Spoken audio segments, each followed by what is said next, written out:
Bonjour à toutes et à tous et bienvenue sur la chaîne de Mangacam. On se retrouve aujourd'hui pour la tier list du bilan lecture du mois de septembre. Si vous avez pu voir ma vidéo des achats manga du mois de septembre, vous avez vu que j'ai un petit peu craqué. J'ai acheté à peu près 70 tomes, donc ce qui veut dire que j'ai dû lire aussi ces 70 tomes. Je les ai presque tous lus, sauf un, je vais vous expliquer pourquoi.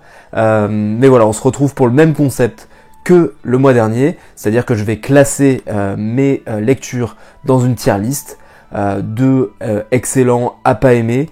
Voilà, je vous explique dans la tier list, vous allez le voir, qu'il y a des notes qui définissent le tiers dans laquelle le manga se classe. Voilà, ça va être juste sur le tome ou sur les tomes que j'ai lus que se détermine le classement. C'est-à-dire que si un manga est classé A ou B par exemple, ça veut pas dire que le manga en lui-même est classé A ou B, mais plutôt que le tome que j'ai lu ou que les tomes que j'ai lus se classent plutôt dans ce tiers-là.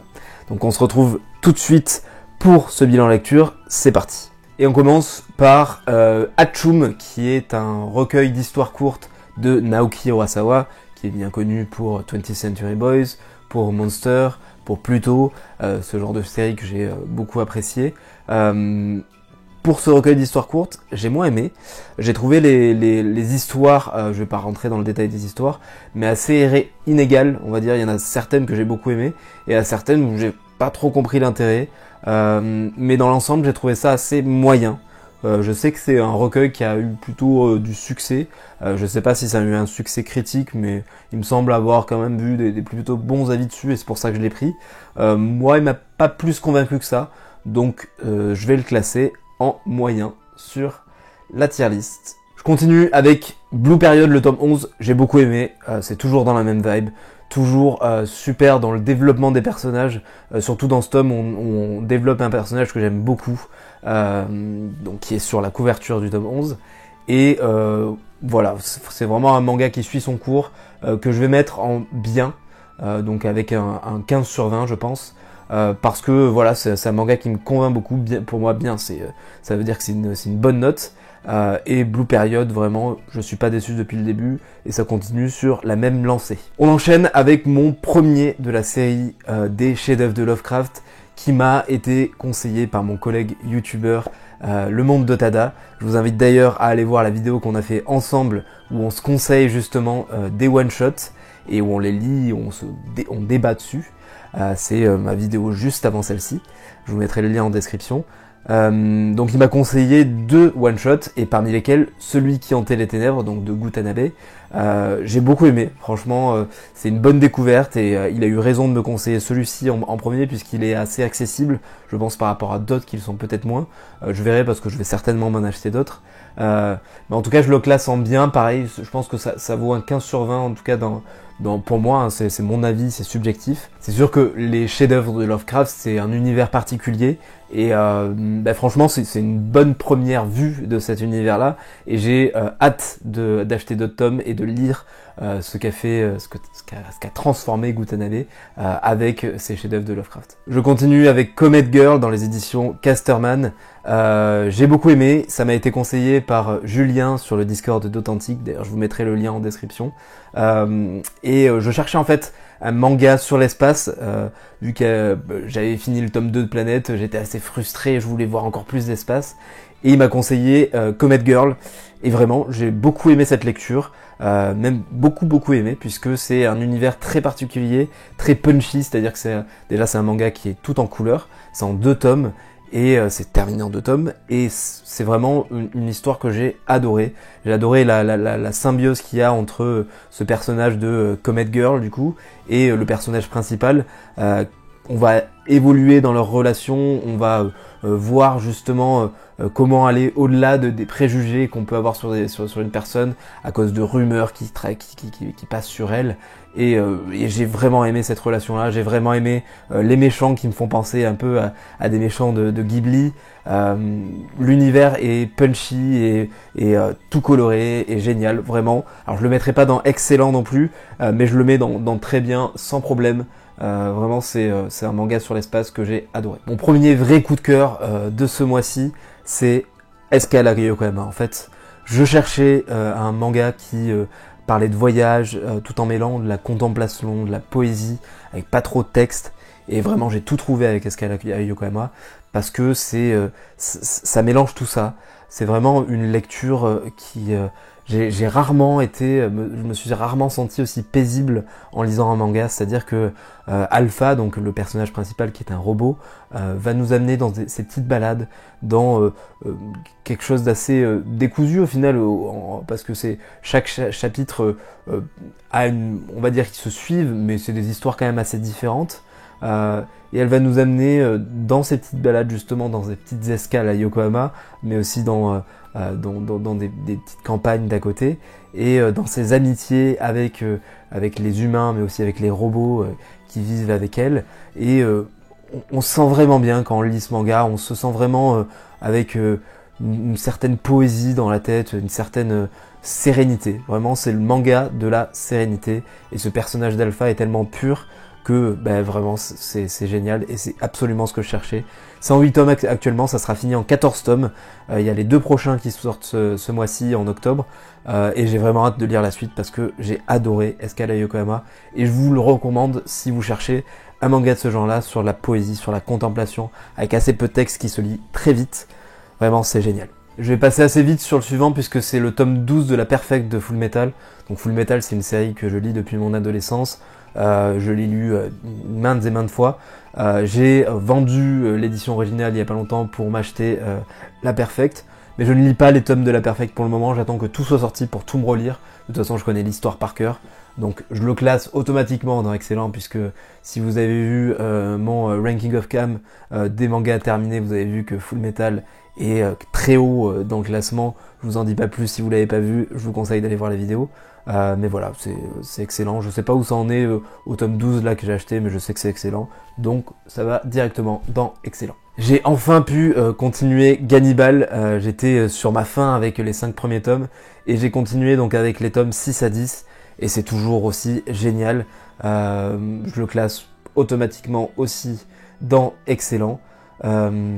C'est vraiment une lecture qui est folle en termes de thriller, d'horreur, et on ressent la tension en fait du personnage principal et des personnages qui sont ses alliés, et on sait pas, il y a des rebondissements tout le temps, on sait pas qui est gentil, qui est méchant, et parfois on peut un petit peu se perdre, je le dis pour le tout petit point négatif, mais vraiment c'est quand même assez bien mené, et c'est un manga, vraiment un coup de cœur de 2022. Je vous le conseille si vous l'avez jamais lu et si vous cherchez un manga d'horreur, même si vous cherchez pas un manga d'horreur, Gannibal, c'est une série à lire absolument, c'est devenu un incontournable. Pour le manga suivant, je vais vous parler de Genesis, donc de Koji Mori, qui est donc l'auteur qui va reprendre, et qui a déjà repris d'ailleurs, Berserk après la mort de Kentaro Miura. Genesis, c'est une série sur la préhistoire. Actuellement, il y a 4 tomes qui sont sortis, donc là, je vais noter le 4e. Moi, j'adore. Vraiment, j'adore ce thème de la préhistoire. C'est le premier manga que je lis sur la préhistoire, puisque j'ai pas lu Dr. Stone, qui me semble est un petit peu sur la même époque. Donc on va suivre le personnage principal. Il y a assez peu de texte, puisque il y a beaucoup de textes qu'on ne comprend pas, puisque c'est le langage de la préhistoire. Mais on arrive à ressentir les émotions des personnages en fait, via les dessins, via l'ambiance qu'amène l'auteur, et vraiment j'adore là où il nous emmène, c'est-à-dire que ça monte crescendo depuis le premier tome, que j'avais déjà beaucoup aimé, et là le 4e tome on rentre vraiment dans l'histoire, et j'adore cette série. Je vais la classer en très bien, parce que c'est vraiment génial, et j'attends de voir la suite. J'ai vraiment hâte de lire le prochain tome. Ensuite, le premier tome de Golden Gai, qui est ma première série de Mangetsu. J'ai vraiment bien aimé. Je sais qu'il y a une hype sur ce manga. Moi, j'ai vraiment bien aimé. Alors pour l'instant, j'attends de voir la suite avant de me dire que c'est vraiment un manga génial. Pour moi, j'ai bien aimé. C'est un bon manga sur les Yakuza. J'ai beaucoup aimé le dessin. Je le classe en bien, parce que pour l'instant, on est que sur le premier tome, que sur la mise en place. Il y a beaucoup d'action, donc on rentre vraiment dans le vif du sujet assez rapidement. Mais j'attends de voir comment ça se développe. J'ai déjà acheté le 2e tome, ça sera dans mes achats manga du mois d'octobre. Je l'ai pas encore lu, mais j'ai hâte de savoir la suite, et je pense que ça va être très bien. J'enchaîne avec Holiday Junction de Kaigo Shinzo. Donc vous verrez que j'ai acheté beaucoup de mangas de cet auteur aux éditions Le Lézard Noir, et ça va continuer au mois d'octobre puisque j'ai envie d'avoir vraiment toutes ses œuvres. J'ai beaucoup aimé Holiday Junction, je le classe dans bien. C'est une succession donc d'histoires courtes qui est pour le coup mieux gérée, je trouve, que le recueil d'histoires courtes du Urasawa dont on a parlé juste avant. C'est assez régulier dans les histoires, c'est-à-dire que on ressent vraiment la patte de cet auteur que j'aime beaucoup. Et je vous le conseille si vous voulez découvrir Keigo Shinzo, puisque c'est assez accessible par rapport à d'autres de ses mangas. Donc voilà, je vous conseille de commencer par Holiday Junction ou par un autre manga dont on va parler juste après, qui s'appelle Tokyo Island Bro.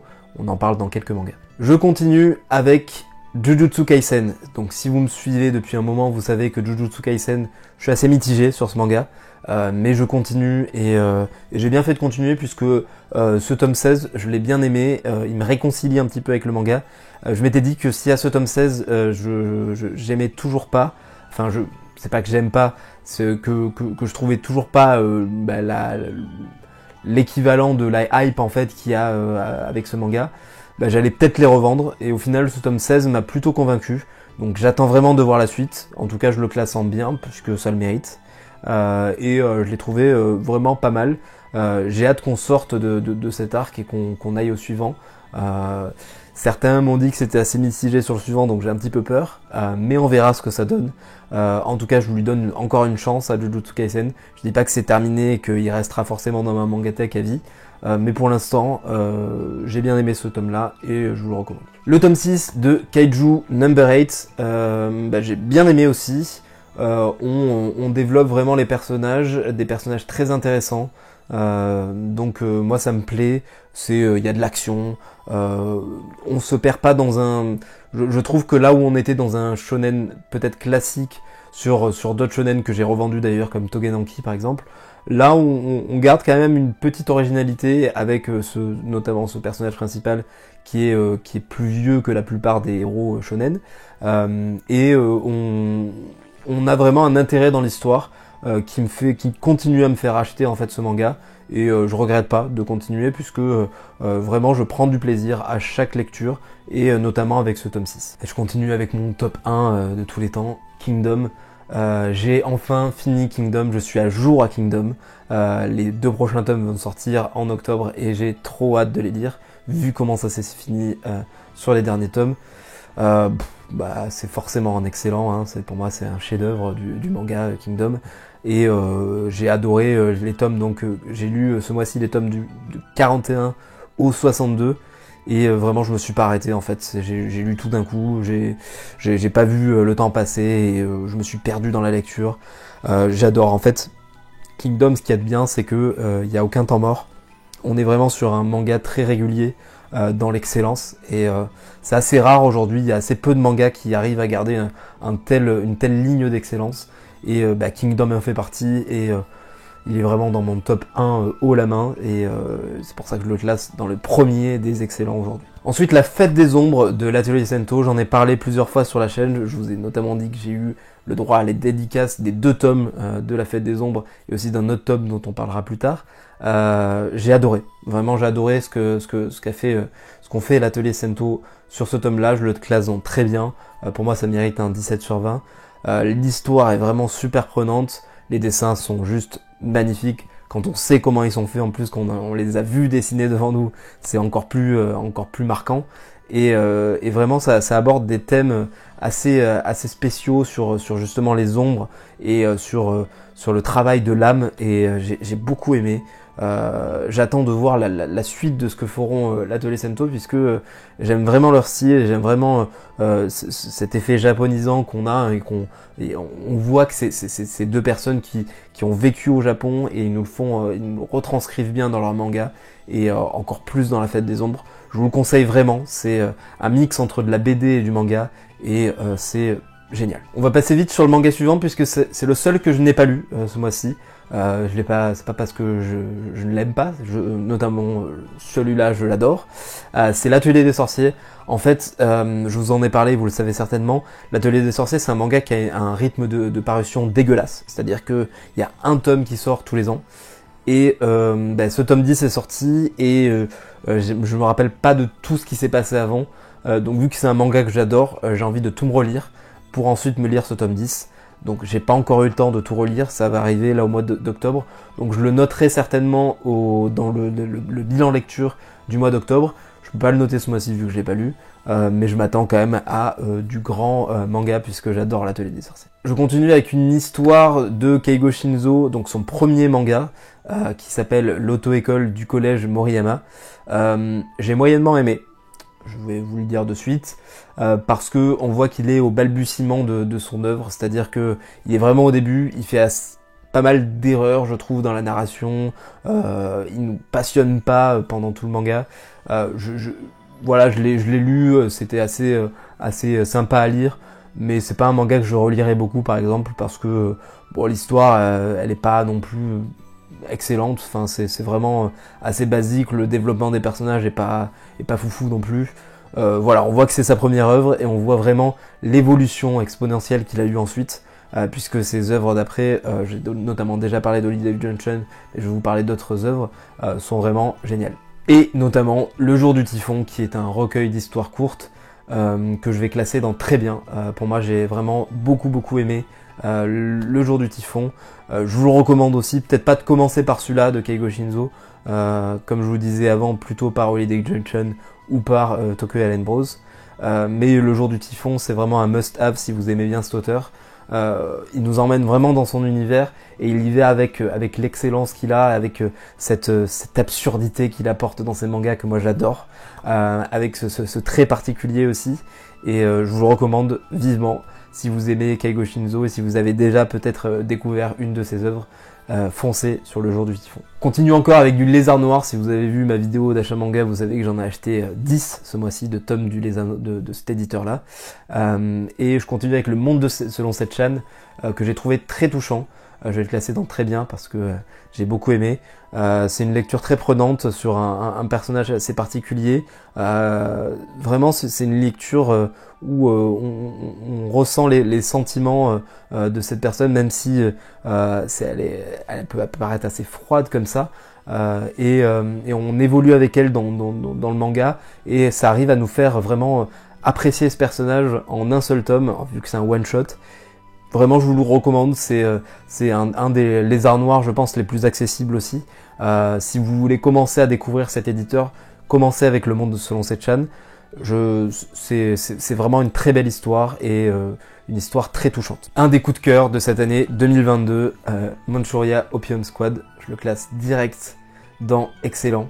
J'ai lu donc les 5 tomes qui sont sortis et je me suis régalé. J'adore cet univers parce que ça me fait penser à une série qui est dans mon top 3 des séries de tous les temps, qui s'appelle Breaking Bad, et que j'ai revu il y a pas très longtemps d'ailleurs. Et on est dans ce même univers vraiment où notre héros va se retrouver dans ce monde-là de la drogue, un petit peu par hasard pour justement s'en sortir, et vraiment c'est abordé d'une manière géniale dans une Chine vraiment crade, dans une atmosphère où on n'a pas envie de vivre du tout, à une époque où la Chine était vraiment crade, et les personnages sont vraiment bien amenés, bien développés, les dessins sont juste superbes, et on a un attachement vraiment pour les personnages principaux. Et ça évolue au fil des tomes. On nous introduit d'autres personnages qui sont tout aussi bien écrits, et j'ai hâte de la suite de Manchuria Opium Squad, puisque pour moi, avec Gannibal et quelques autres mangas, c'est vraiment une des découvertes de 2022. Je vous le recommande vraiment fortement si vous ne l'avez pas encore fait. On avance dans la liste et on continue avec un autre manga que j'ai énormément apprécié, qui est Monster de Naoki Urasawa. Je sais, j'avais pas encore fait Monster, j'ai lu déjà 20th Century Boys, j'ai lu le petit recueil que je vous ai présenté juste avant, mais j'avais pas encore eu l'occasion de me faire Monster. Donc j'ai acheté les 3 premiers tomes, je me suis dit que j'allais acheter 3 tomes par mois pour pas faire trop de craquage non plus, et j'ai lu ces 3 tomes là, je les ai dévorés. J'adore l'ambiance qu'il y a dans Monster, ça me fait penser bien sûr à 20th Century Boys dans une autre atmosphère. Je me demande si pour l'instant c'est pas au-dessus de 20th Century Boys dans mon esprit, à voir la suite, parce que le problème avec Naoki Urasawa, dans 20th Century Boys notamment, moins dans Pluto, c'est que au bout d'un moment, il part un petit peu en bibrine dans le scénario, il nous perd un petit peu. J'ai peur que ça fasse la même chose avec Monster, j'espère que non.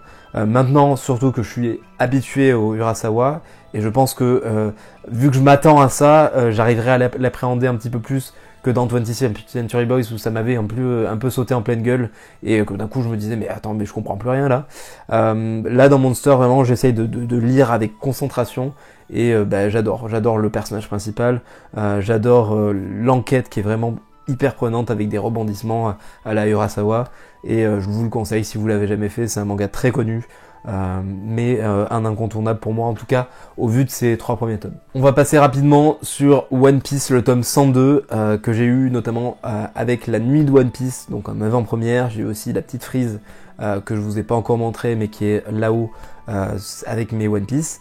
Le tome 102, je sais même pas si je l'ai lu puisque en fait c'est le seul manga pour lequel je lis les scans et je me rappelle très bien des scans, donc il me semble que je l'ai lu, mais pour moi ça se classe en très bien. J'adore l'arc de Wano, je vous en dirai pas plus pour pas spoiler, mais on se dirige vers la fin avec ce tome là et c'est toujours aussi bien, donc aucun problème, ça se classe en très bien. Je continue avec Onibi qui est l'autre manga que j'ai acheté de l'atelier Sento, qui m'a moins convaincu que La Fête des Ombres. Alors, moins convaincu dans le scénario, c'est-à-dire que je me perdais à quelques moments. Par contre, les dessins sont toujours aussi exceptionnels. Je vais le classer dans assez bien, c'est peut-être un petit peu sévère, c'est vraiment à la limite du bien, mais parce que j'ai tellement été surpris par La Fête des Ombres que j'ai vraiment adoré, que je m'attendais à être sur la même lancée avec Onibi, et finalement un petit peu moins.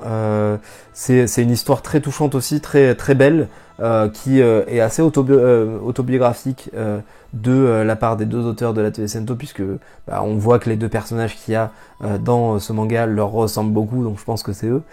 Mais c'est vrai qu'on s'y perd un petit peu au fil des chapitres. C'est dommage, mais par contre, je vous le recommande quand même parce que rien que pour les dessins qui sont donc faits à l'aquarelle, c'est génial. Je le classe dans assez bien avec une note de 13/20 et j'attends toujours quand même les prochains mangas de l'atelier Sento. On avance avec Promenade dans la ville de la boîte à biscuits, donc mon premier manga de IMHO. J'ai beaucoup aimé, je le classe dans très bien. J'ai dû avoir 2 lectures pour bien comprendre ce manga, parce que ça m'a un peu déboussolé, j'ai jamais lu de manga comme ça. D'ailleurs je l'ai aussi recommandé à mon ami Le Monde de Tada dans notre vidéo conjointe sur Short Stories, et je sais qu'il a adoré aussi Promenade dans la ville de la boîte à biscuits. Vraiment je vous le recommande parce que c'est une expérience hors du commun, c'est vraiment une lecture géniale. Ça nous amène vraiment dans une succession d'histoires un petit peu absurdes mais qui ont quand même un sens, et si on développe, si on lit entre les lignes de ce manga, on se rend compte vraiment de la subtilité qu'a apporté l'auteur à cette histoire et à chaque personnage qu'il va nous présenter, qui ont tous un but très particulier. Et les dessins, vous verrez, sont assez particuliers aussi, mais vraiment, moi je les ai beaucoup aimés, et je vous le recommande si vous voulez commencer avec un manga de IMHO, et un manga qui sort un petit peu des sentiers battus. C'est vraiment Promenade dans la ville de la boîte à biscuits qu'il faut lire. J'enchaîne avec Sakamoto Days, une petite déception de comment le manga se tourne, je le classe dans assez bien.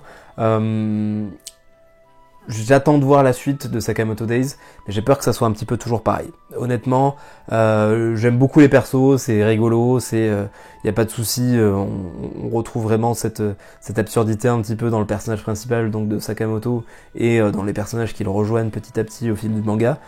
Mais j'ai peur que ça tourne un petit peu en rond, honnêtement, et c'est l'impression que j'ai eue avec ce tome 4 qui est vraiment dans la lignée des autres. Mais au bout d'un moment, on a besoin que ça se renouvelle, on a besoin que ça soit pas toujours pareil, et voilà. J'attends vraiment de voir le prochain tome ou les 2 prochains tomes pour voir si je continue cette série. Je l'ai prise parce que je sais qu'elle avait eu beaucoup de succès dans le Jump, mais aujourd'hui je suis peut-être plus le public pour ce genre de manga.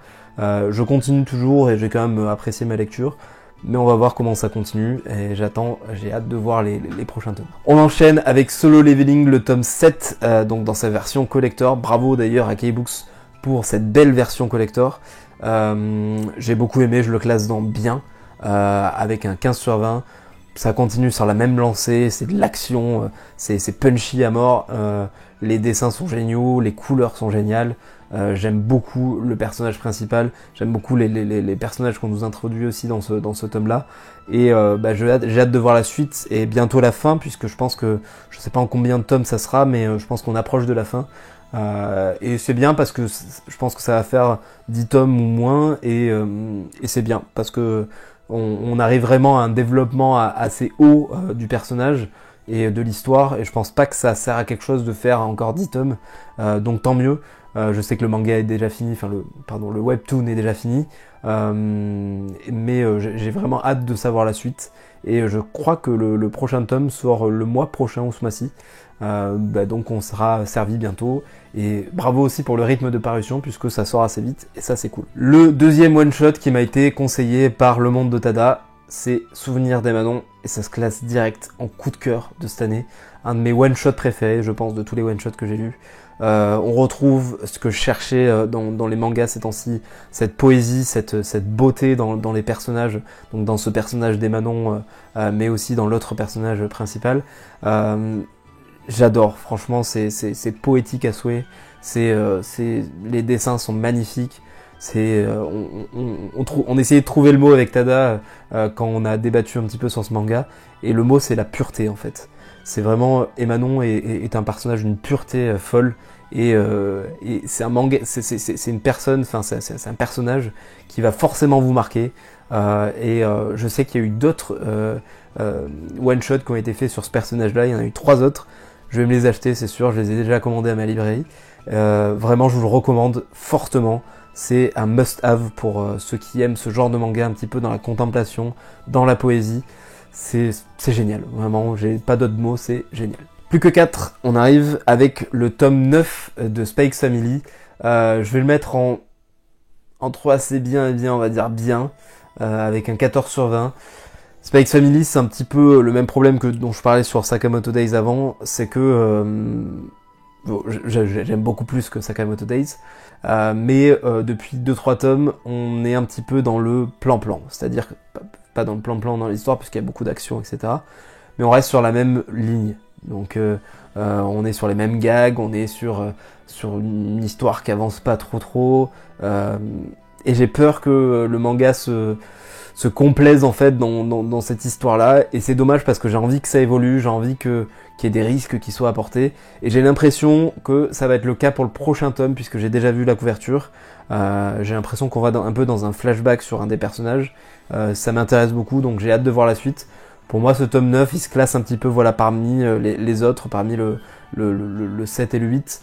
On est sur la même lignée, mais je pense que ça va changer au prochain tome. J'en ai parlé un petit peu avant dans la vidéo, Tokyo Island Bros de Keigo Shinzo.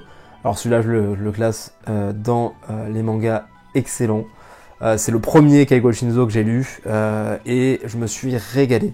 Vraiment, c'est en 3 tomes, c'est dans les éditions Le Lézard Noir, et on va suivre en fait deux aliens qui arrivent, donc qui sont frères sur la planète Terre, et qui vont découvrir un petit peu les habitudes de la planète Terre en étant un petit peu déboussolés. Enfin, il y en a un qui l'est moins, et c'est vraiment génial en fait, leur relation à ces deux personnages, et leur découverte de la Terre, et vraiment l'absurdité qu'il y a dans certaines scènes, c'est vraiment génial.